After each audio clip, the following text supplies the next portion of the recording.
Oke, selamat pagi, selamat siang, selamat sore, dan selamat malam. Kenalin, aku Rivaldi dari PJ Akademi Kimia Dasar. Di sini kita akan membahas tentang beberapa soal berkaitan tentang struktur atom di bab 6 Kimia Dasar A. Jadi di sini perlu aku tekankan bahwa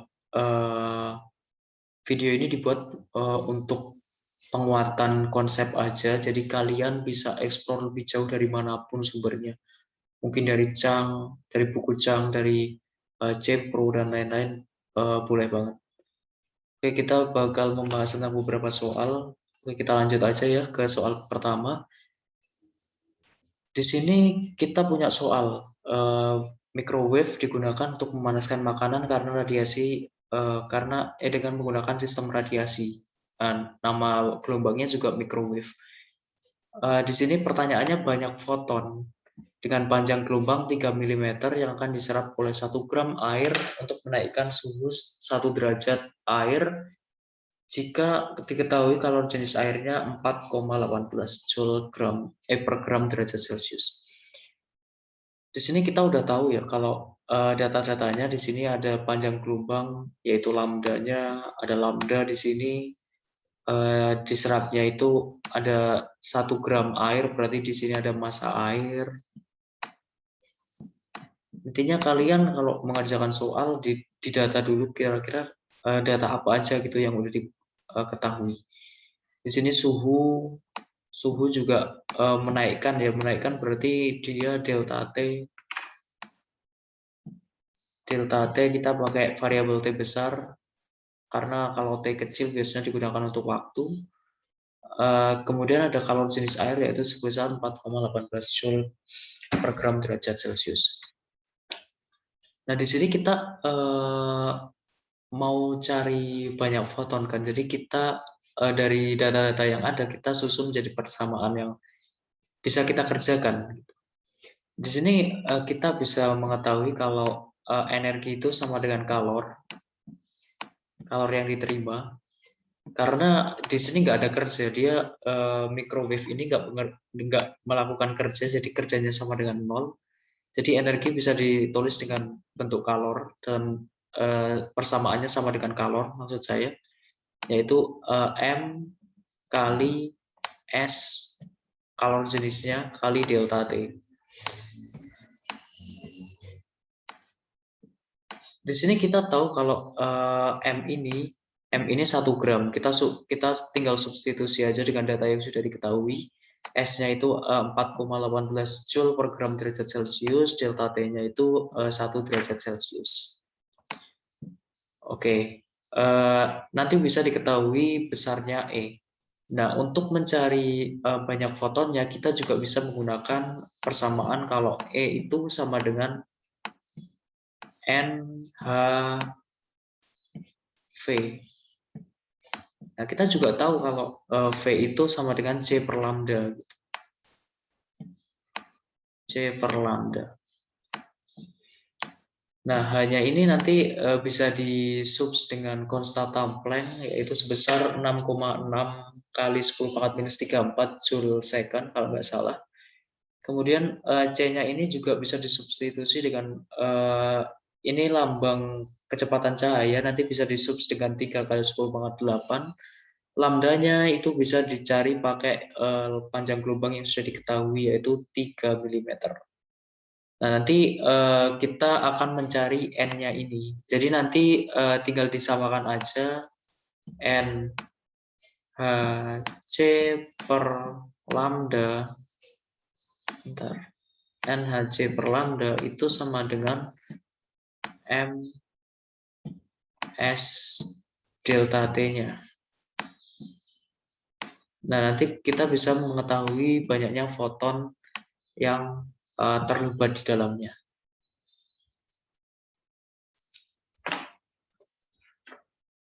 Nah, ini buat pembahasannya udah aku taruh di belakangnya soal persis. Di sini karena dengan data yang udah ada, kita udah tahu ada lambda, ada kalori jenis air, ada konstanta Planck-nya, ada kecepatan cahaya nilainya 3 kali 10 pangkat 8. Terus kita cari nih buat E-nya, buat energinya dari radiasi gelombang microwave itu sebesar 4,18 Joule. Kemudian kita juga tahu juga yang udah tadi aku omongin juga kalau energi itu sama dengan H C per lambda kali N, atau N-nya itu banyak foton yang terlibat. Jadi kita bisa substitusi kalau NHC per lambda itu sama dengan MS kali delta T. Nah, MS kali delta T-nya udah dihitungkan, tadi nilainya 4,18. Jadi di sini kita tinggal substitusi buat konstanta Planck-nya yaitu 6,626 kali 10 pangkat minus 34, terus kita juga substitusi kecepatan cahayanya yaitu 3 kali 10 pangkat 8 meter per second. Kita juga substitusi lambdanya yaitu 3 kali 10 pangkat minus 3. Dengan persamaan matematis kita mengetahui kalau jumlah fotonnya yaitu 6,31 kali 10 pangkat 22. Berarti dalam percobaan ini itu ada jumlah foton yang terlibat yaitu 6,31 kali 10 pangkat 22.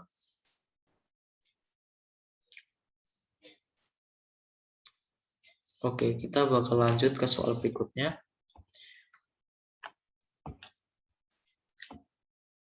Nah, kemudian di sini ada soal berikutnya yaitu hitung energi dalam Joule dan panjang gelombang dalam nanometer untuk spektrum hidrogen ketika sebuah elektron jatuh dari orbit keempat ke orbit pertama. Jadi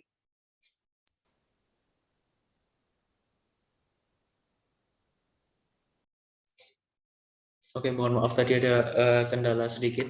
Jadi aku lanjutin ya. Kalau di sini itu suatu elektron, ini elektron dari hidrogen ya. Hidrogen kan cuma punya satu elektron aja kan. Itu dia lompat. Ini kulit atom ya, ceritanya gitu. Ini protonnya, ini elektron. Nah, jadi ceritanya si elektron ini itu loncat dari kulit keempat ke kulit pertama. Nah, dia adanya di sini harusnya. Dia lompat dari sini, dari posisi. Oh, bentar. Oh, hapus.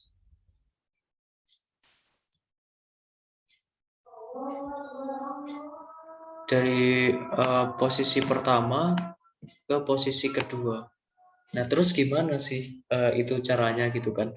Jadi perlu diketahui kalau suatu elektron berpindah dari kulit tinggi ke rendah, dia akan memancarkan energi. Nah, dia di sini akan memancarkan energi, akan melepaskan. Kebalikannya kalau dia dari rendah ke tinggi, dia akan menyerap energi. Jadi di sini dia akan melepaskan energinya. Nah, kemudian caranya gimana? Di sini beberapa persamaan yang udah diketahui kalau seper lambda ini udah dipelajari juga dari kalian, mungkin dari dosen-dosen udah ngajarin ini rumusnya, yaitu konstanta Rydberg dikalikan dengan Z ya. Z ini nomor atom. Kalau Z nomor atom berarti dia sama aja kayak jumlah elektronnya. Jadi jumlah elektron di sini kan dia elektron hidrogen kan.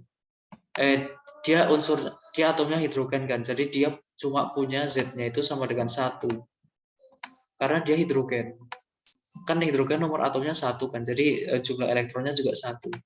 Dikali 1 per N. 1 per N1 minus 1 per N2. Nah, di sini ada syaratnya. Di sini ada syaratnya. Syaratnya itu N2 itu harus lebih besar dari N1. Ini menghindari buat lambdanya bernilai negatif, kan nggak mungkin kan kalau gelombang nilainya negatif. Jadi N2 di sini itu harus lebih besar dari N1, berarti dia harus positif. Nah, nanti dengan persamaan matematis kita bisa dapatkan nilai lambdanya. Nilai lambdanya nanti konstanta Rydberg-nya juga udah diketahui, yaitu bentar, berapa ya? Konstanta Rydberg. Konstanta Rydberg itu sebesar, agak lupa aku, maaf. Konstanta Rydberg-nya yaitu sebesar, ini dari referensi ya, itu sebuah tetapan yaitu sebesar 109,678 cm minus 1. Itu konstanta Rydberg-nya, nanti di situ ada 109,678. Terus Z-nya ini disubstitusi 1, terus N1-nya itu 1, N2-nya itu 4. Karena syaratnya N2 harus lebih besar dari N1. Nanti bisa diketahui lambdanya ini dibalik. Jadi nanti persamaannya lambda sama dengan 1 per RH kali konstanta Rydberg dikali Z dikali 1/N1 minus per N2. Jadi nanti ketemu lambdanya, terus dari lambda tersebut bisa dicari energinya, yaitu caranya E masih sama kayak tadi persamaannya, yaitu E sama dengan HC per lambda. Dengan substitusi konstanta Planck-nya yaitu sebesar 6,6, C-nya kecepatan cahaya 3 kali 10 pangkat 8, dan lambdanya itu hasil dari perhitungan ini. Jadi nanti diketahui lambdanya, nanti bisa diketahui jumlah energinya. Oke, buat perhitungannya nanti aku cantumin juga di pembahasan berikutnya. Jadi di sini aku cuma memberitahu langkah-langkahnya aja, untuk perhitungannya silahkan bisa dihitung sendiri gitu ya. Nah di sini kayak yang udah tadi aku omongin juga, bahwa lambdanya ini bisa diketahui yaitu sebesar 97,25 nanometer. Nah di sini awalnya itu lambdanya itu sentimeter karena dia sesuai dengan satuan dari konstanta Rydberg-nya, yaitu sentimeter minus 1. Nah dengan rumus tadi E sama dengan HC per lambda, diketahui kalau energinya yang dilepas itu 2,044 kali 10 pangkat minus 18 Joule. Gitu teman-teman. Jadi jadi intinya itu emang kayak gini. Beberapa rumus kalau bisa dipahami itu buat rumusnya. Oke, kita lanjut ke soal berikutnya. Di sini ada, ini soalnya cukup mudah, yaitu di sini ada atom B, C, N, O, dan F. Atom boron, karbon, nitrogen, oksigen, dan fluor.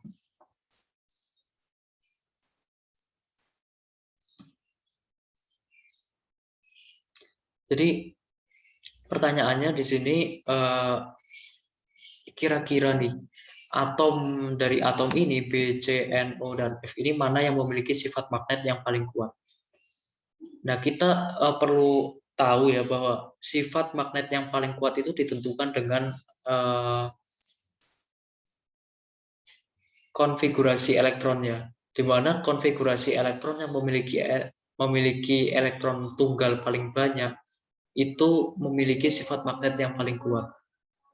Oke, ini akan aku bahas di pembahasan berikutnya, karena ini juga lumayan mudah, ada B, C, N, O, dan F. Kita cukup menghafal aja B, C, N, O, dan F. Oke, kita lanjut ke pembahasan. Nah, di sini itu diketahui kalau massa B-nya nomor atom B itu 5, C itu 6, N itu 7, O itu 8, O itu 8, F itu 9. Nah, dengan konfigurasi gitu ya, B ini bisa diketahui kalau dia di elektron valensinya itu punya satu elektron tidak berpasangan, satu elektron bebas, satu EB ya, aku tulis ya. Terus di C ini dengan konfigurasi juga diketahui kalau dia punya 2 elektron bebas. Perlu diingat di sini kalau ngisinya itu dari satu arah dulu. Di sini disarankan buat ngisi dari elektron spin yang bernilai positif terlebih dahulu, ini dipenuhin semua, terus baru yang elektron spin bernilai negatif. Di sini dia punya elektron valensi yaitu sebesar di kulit P-nya yaitu 3. Berarti di sini elektron spin-nya ada 1, 2, 3. Jadi satu arah dulu, yang positif dulu. Di sini dia punya 3 elektron bebas. 3 elektron bebas. Kemudian di sini dia punya 2 elektron bebas. Karena di sini kan udah dipenuhin semua kan. 3 terus dia jumlahnya 4 berarti dia elektron spin-nya tambah 1 yang menghadap ke bawah gitu. Jadi di sini ada cuma 2 aja yang tidak punya pasangannya. Terus yang ini ada F dengan konfigurasi diketahui kulit di P ini itu sama dengan 5. Berarti dia punya 1 elektron bebas. Caranya sama buat ngeplot elektronnya, yaitu isi dulu yang elektron spin yang bernilai positif sampai penuh, terus baru ngisi elektron spin yang bernilai negatifnya. Nah, di sini kan sisa 1 yang nggak ada pasangan elektronnya. Jadi bisa dilihat ya di sini antara B, C, NO, dan F, siapa yang punya jumlah pasangan elektron bebas paling banyak atau jumlah elektron bebas paling banyaknya, yaitu atom nitrogen sebesar 3 elektron bebas. Jadi di sini dia memiliki sifat paramagnetik atau bisa menarik magnet karena bentuk konfigurasinya yang memiliki elektron bebas paling banyak di antara atom-atom yang lain. Nah, di sini bisa diketahui kalau atom N ini paling memiliki sifat magnet yang paling kuat di antara atom-atom yang lainnya. Jadi gitu. Kalau semisal nanti ada yang kurang jelas gitu ya, bisa langsung tanya ke kakak-kakak di grup BC Akademik aja. Buat soal ini juga bakal aku upload di Google Drive BC Akademik, di Google Drive Akademik Asrama, jadi bisa langsung ditonton nanti ya, bisa langsung dipahami kalau misal ada beberapa bagian yang kurang dipahami gitu. Jadi intinya sifat magnet itu dipengaruhi oleh banyaknya elektron tunggal dalam suatu konfigurasi atom. Oke, kita lanjut. Di sini ada ini soalnya agak ribet, agak banyak. Manakah yang merupakan paket bilangan kuantum yang benar? Di sini ada N, kemudian L, kemudian ML dan MS.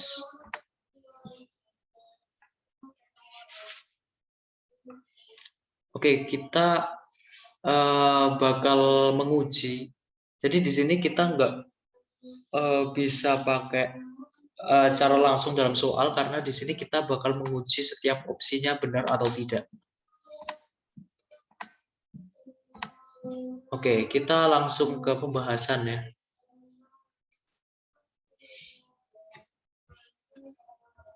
Nah, oke, di sini kita alangkah baiknya terlebih dahulu kita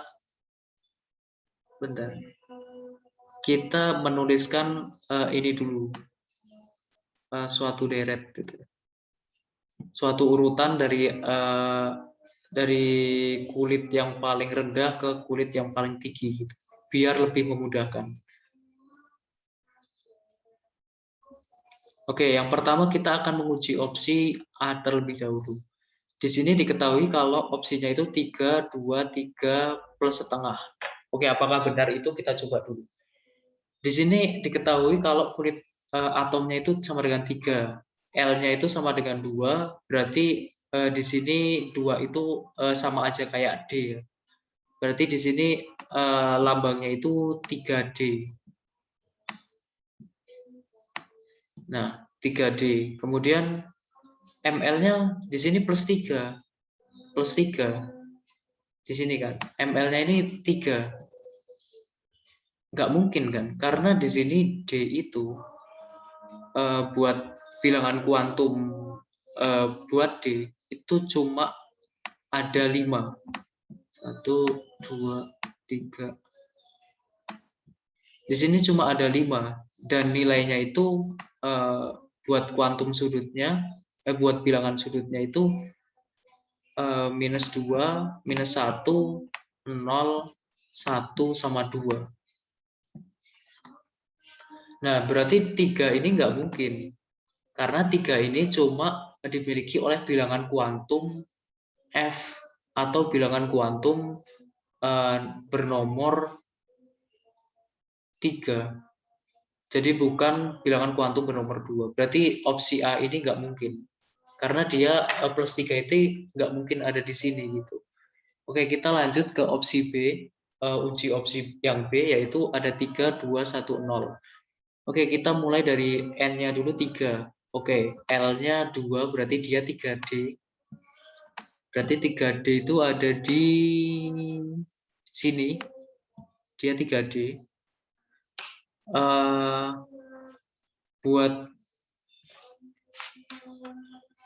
Buat ml-nya itu 1. Apakah mungkin gitu? Di sini kita coba. Di sini bilangan kuantumnya itu D, berarti dia punya 5. Dia punya 5. Di sini minus 2, minus 1, 0,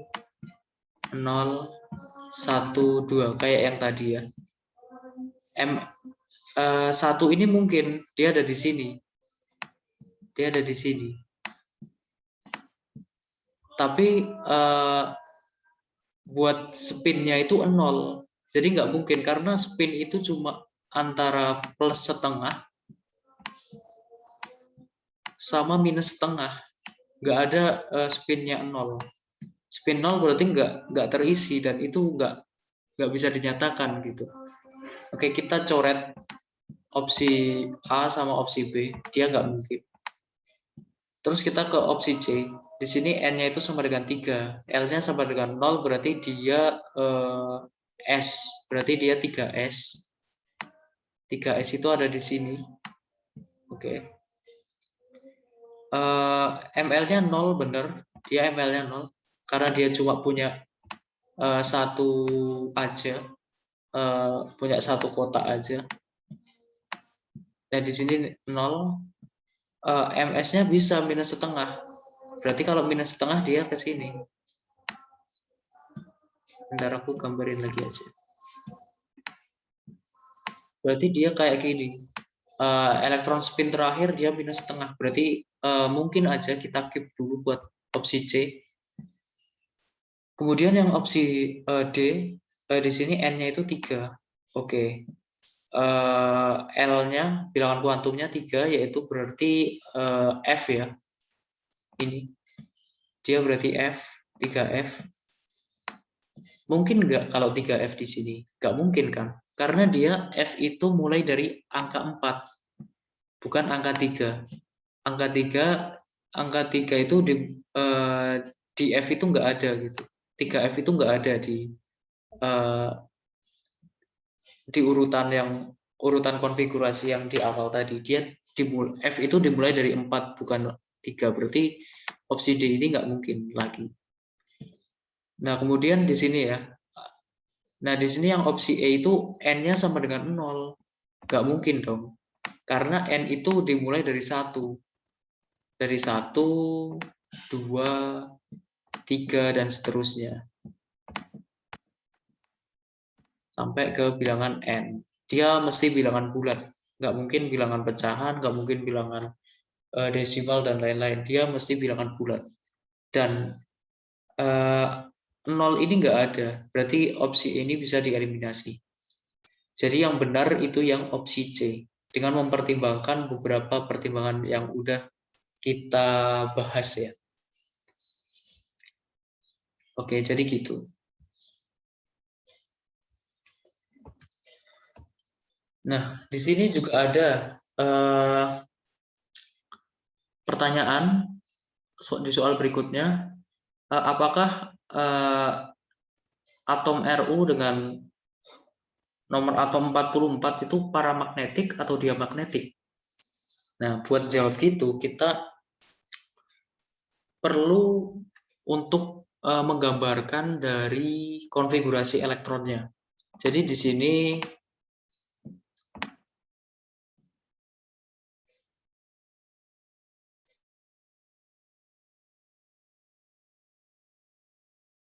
oke, mohon maaf tadi ada agak rame di rumah. Jadi Ru ini ada 44 nomor atomnya, berarti dia jumlah elektronnya juga ada 44 karena dia ada di posisi netral, bukan ion. Jadi buat konfigurasinya aku pakai nyingkat pakai gas mulia ya. Jadi di sini dia Kr. Kr ini dia punya nomor atom 36. Jadi sisanya 8 kan. Dia Ru itu 44, Kr itu 36. Berarti dia kurang 8 elektron lagi. Itu kita plot lagi, di sini ada 5s1, ada 4d7.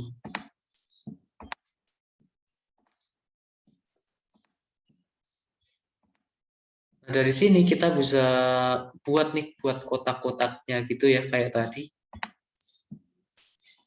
D itu ada 5. Aduh, kebanyakan nih. 1, 2, 3, 4. Oke, di sini ada 5. Yang ini itu jumlahnya 1 elektron aja. Oke, di sini ada 1 elektron. Nah, di sini itu ada 7. Nah, kita plot dulu nih. Dari yang positif-positif dulu spinnya, baru ke negatif. Ini ada berapa? 5, 6, 7. Nah, oke.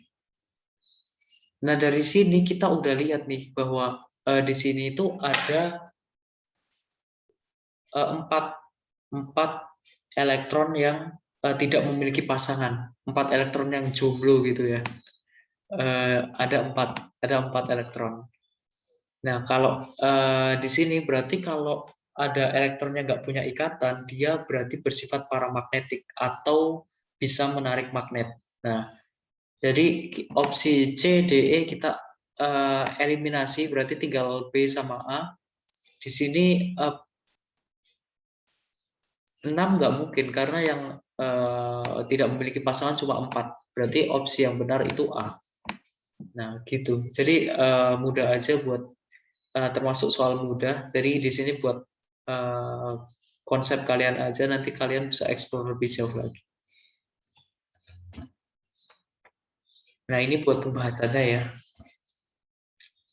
Oke, kita lanjut ke soal yang terakhir kayaknya ini. Jadi di sini ada urutkan ukuran jari-jari dari O2, S2, O2+. Nah, langkah pertama kita harus bandingin dulu nih teman-teman buat oksigen sama sulfur itu jari-jarinya besaran yang mana. Nah, kita tahu kan kalau tabel periodik gitu ya. Tabel periodik itu kalau semakin ke kanan dia jari-jarinya makin kecil. Bentar, R makin kecil. Nah, aku gambarin gini aja ya. R makin kecil.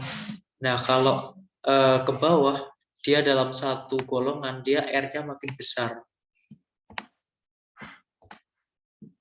Nah, O sama S ini dia ada di satu golongan. O itu di periode 2, S itu di periode 3.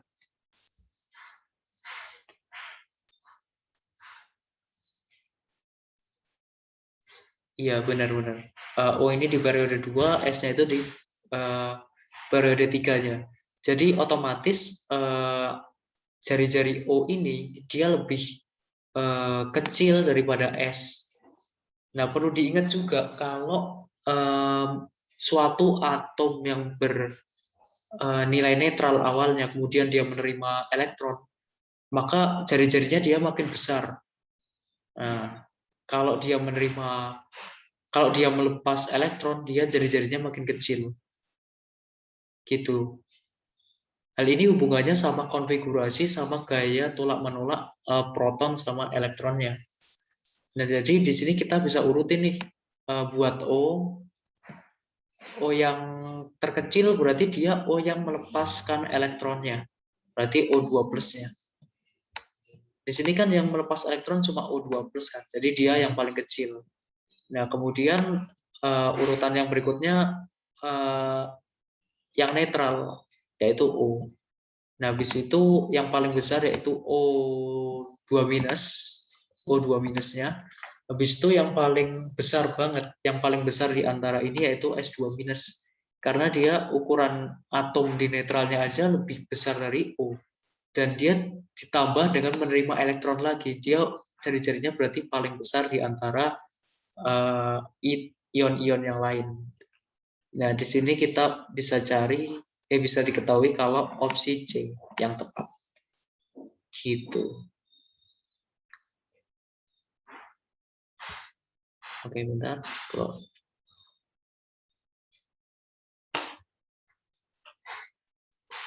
Nah, ini buat pembahasannya udah aku taruh juga di belakang jawabannya.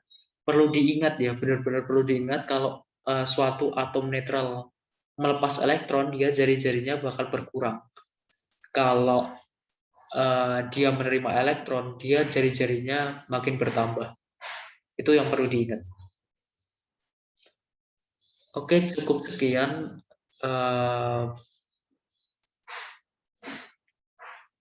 Terima kasih.